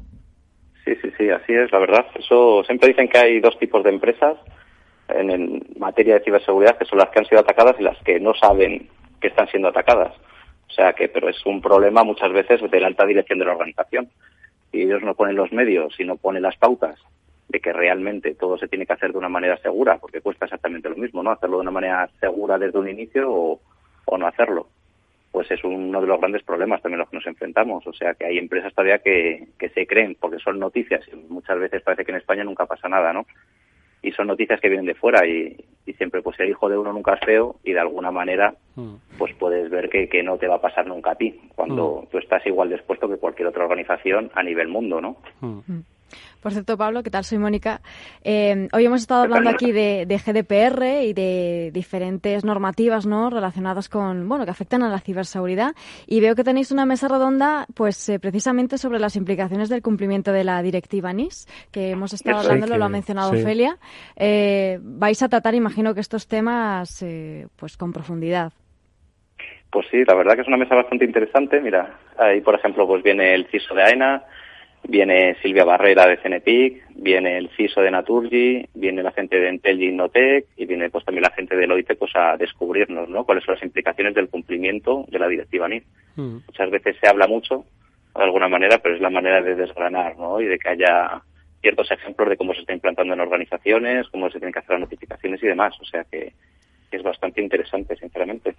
Bueno, pues desde las 8 de la mañana, bueno, desde las 9, la acreditación empieza a las 8:30, hasta bien entrada la tarde, un cúmulo de ponencias, de mesas redondas, de encuentros entre profesionales que hablarán desde, como nos ha dicho nuestro invitado Pablo Blanco, la propia gobernanza de Internet o la ley de secretos empresariales, el control de la estrategia internacional de seguridad. Son muchos los temas que en este encuentro de ISACA, organizado para el próximo día 5 de junio, van a tener lugar y que te invitamos, Pablo, a que nos des las últimas coordenadas para aquellos que, oye, hayamos despertado su interés. ¿Dónde pueden encontrar información? ¿Y cómo pueden inscribirse, sobre todo?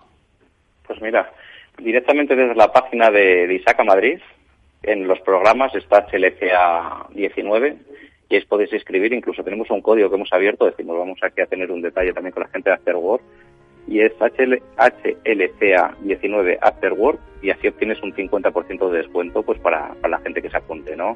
Oye, es pues, una entrada barata, ¿no? Que hablamos de 100 euros, 50 euros se quedaría y... Pues bueno, y otros 50 para que se quede. Y el networking. Que no exactamente, y otros 50 para el afterwork de después. Pues agradecidos quedamos desde ISACA, lo recordamos, el código HLCA 19 Afterwork. Un 50% de descuento para este interesantísimo encuentro que, como habrá margen, bueno, si el próximo programa nos da tiempo, lo recordaremos y, por supuesto, a lo largo de esta semana.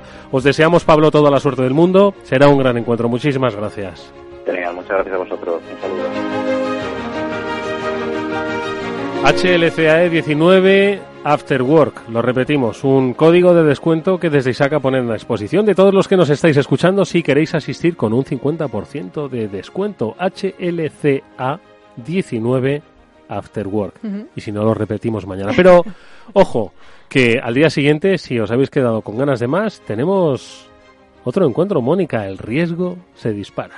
Sí, fíjate, Cyber Day es ya el cuarto encuentro de Cyber Day que se organiza en Palencia y es un evento que, bueno, yo he tenido la suerte de estar en un par de ellos y están organizados fenomenal, con muchísimo cariño y además traen a ponentes siempre de primer nivel y en este caso pues tenemos aquí a uno de los organizadores, que es Julio, con el que hemos estado hablando y que nos puede contar muchos más datos de este evento. Y que ya además ha contado parte de su ponencia aquí, el RGPD un año después de su entrada en aplicación. Julio, oye, vas a estar justo después de el director general de INCIBE, vas a compartir además encuentro con el juez Eloy Velasco, con Pedro Baños, son personas conocidas en el mundo de la ciberseguridad y de la concienciación, no solo a escala empresarial, sino también a escala país, ¿no? Correcto, voy a compartir panel con estos personalidades tan destacadas dentro del mundo de la ciberseguridad y en general de la tecnología o los delitos tecnológicos. Va a estar también, y me gusta reseñarlo, Javier Castro, que es guardia civil de la Unidad de Delitos Telemáticos de la Comandancia de Palencia, y también Manuel Boñar, que es responsable de la Unidad de Investigación Tecnológica también de la Policía Nacional en Palencia. Uh-huh. Sí. Donde nos van a hablar además de delitos que se han cometido en Palencia, porque el tema que tenemos con las provincias pequeñas es que, como es muy tranquilo todo, nos parece que dentro de Internet también todo es tranquilo. Uh-huh. Cuando Internet, bien lo sabemos, es una jungla. Tienes toda la razón. Y da igual que estés en Madrid, en Palencia o en Mazariegos. Nos pasaba un poco como con la jornada electoral de ayer, que eran municipios que hay miles y comunidades que hay varias y parece que solo se jugaban las elecciones en Madrid, ¿no? Bueno, pues los delitos, por desgracia, no solo se producen en Madrid y en empresas de Madrid, sino que se producen efectivamente en todo el territorio nacional, porque la red no entiende de fronteras regionales, Julio. Correcto. Bueno, pues ahí está la cita. Os vamos a recordar también las coordenadas. El Cyber Day, tenéis una página web, www.cyberday.es, será el día 6 de junio, es en Palencia, es una maravilla poder asistir hasta allí, ¿vale? En el Centro Cultural Provincial. Aprovechad que además ya con esta temperatura seguro que, bueno, además luego... yo estoy pensando en el afterwork siempre, ya, Como... siempre. Pero además te das una vuelta por Valencia, visitas la ciudad, que es preciosa, y mucha gente no la conoce. Es una buena oportunidad para ir a conocerla. Y aprendes mucho de los ponentes, entre otros nuestro invitado Julio César Miguel, que van a estar por allí. Pues, insisto, también haremos el recordatorio. Vamos a esos últimos minutos para despedir a nuestros invitados. Bueno, pues son muchas citas, y si os dais cuenta, fíjate, lo ha destacado Mónica del encuentro de ISACA, del HLCA y también del encuentro del Cyber Day. Nuestro tema de hoy, el que hemos tratado con Susana, con Ofelia, con Julio César, está muy en boga, Sí. Y no porque sea el aniversario, sino que es que al final la implicación del derecho, de las leyes en la tecnología es algo que no debe ir ajeno, porque siempre estamos hablando aquí mucho de carácter tecnológico, ¿verdad? Y de, oye, ¿qué pasa esto con un desarrollador, un programador? Y es que al final tienen que ir de la mano, se ha dejado un poco de manifiesto, ¿no os parece? Siempre tienen que ir de la mano un poco tecnología y derecho, porque en el fondo es un poco yo creo la salvaguardia de que realmente se estén haciendo las cosas bien. Como bien dicen, hay que conocerlas y hay que aplicarlas, las dos cosas. Y más ahora que estamos en plena transformación digital de las empresas, los procesos, los ciudadanos, las comunicaciones, todo tiende a lo digital, con lo cual hay que ir con paso seguro. A mí siempre me ha gustado una frase que tenían muchos abogados, que el desconocimiento de una ley no exime de su cumplimiento. Los abogados tienen muchas frases, pero bueno, esta es buena. Eso creo que lo dice la propia ley, no los abogados, pobrecitos míos. Es un principio básico del derecho. Y en cualquier caso, hombre, yo llevo casi 20 años dedicándome a temas de tecnología. Empecé en 2001, 2002 a estudiar estos temas, y curiosamente todavía hay cosas que repito. Hay una frase, de hecho, mis compañeros siempre se ríen de mí, me dicen que me van a hacer una camiseta. Todavía la estoy esperando. Y es que Internet es como un tatuaje. Todo lo que pongas ahí va a ser muy difícil borrarlo. Y eso pasa con todo en la tecnología. Entonces yo creo que el hecho de que todavía sigamos repitiendo los mismos mantras desde hace casi 20 años nos tiene que poner ya las pilas, porque esa transformación digital, llevamos 10 años dándole vueltas a la tuerca, y no hay manera de centrarse. Vamos a ver si ya de esta vez con el RGPD entramos en razón. A mí me gustaría despedirme con un mini tema que, bueno, se habla mucho de captación de talento en el sector de la ciberseguridad.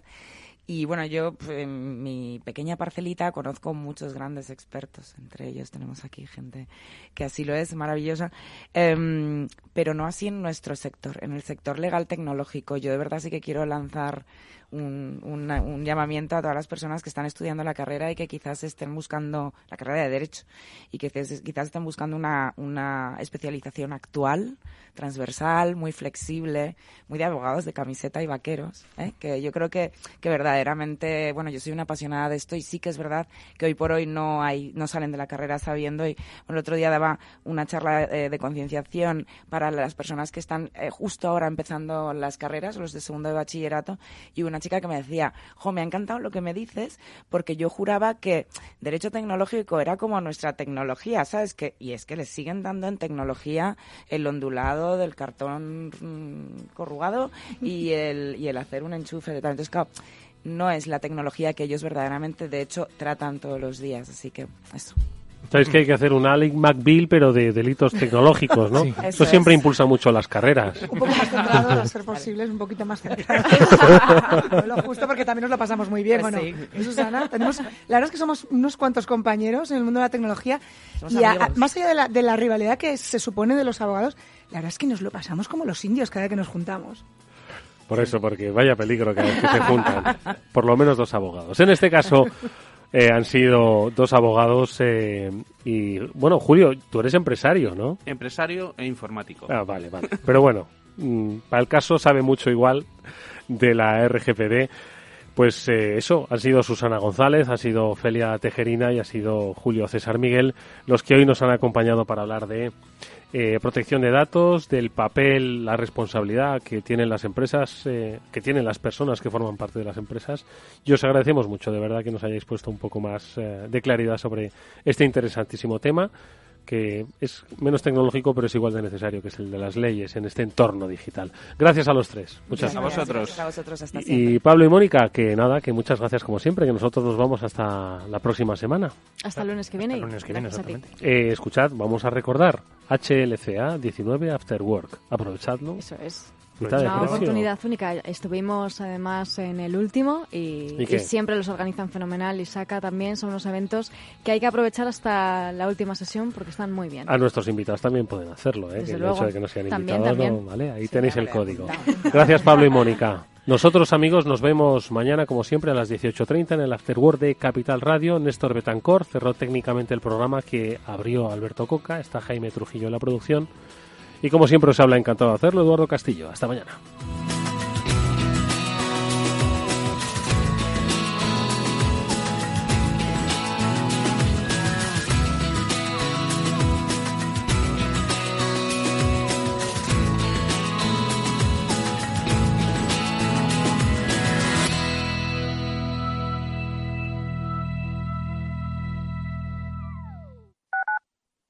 Capital Radio Madrid 105.7. Esto te estás perdiendo si no escuchas a Laura Blanco en Mercado Abierto. Siempre he intentado distinguir entre los gestores que yo llamaba de Monopoly y los de no Monopoly, ¿no? Los gestores de Monopoly son aquellos que pueden gestionar muy bien, pero no entienden que detrás del dinero hay personas, hay un esfuerzo, hay un ahorro y por tanto generalmente su tendencia al riesgo es diferente. Mercado Abierto con Laura Blanco.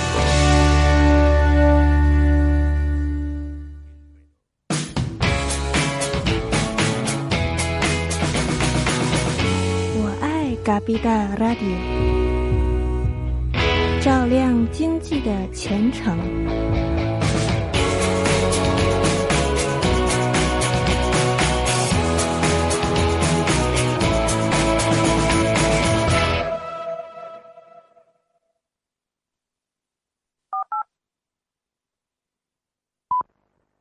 Prepara els teus ulls per gaudir del sol amb Feder Òptics. Ara emporta't les teves ulleres de sol graduades des de 89 euros. Tria entre les nostres marques exclusives i defineix el teu estil personal, amb garantia total de protecció. Vine a Feder Òptics i gaudeix d'una visió perfecta al sol. Feder Òptics Bofill Bessons, avinguda Barcelona 18.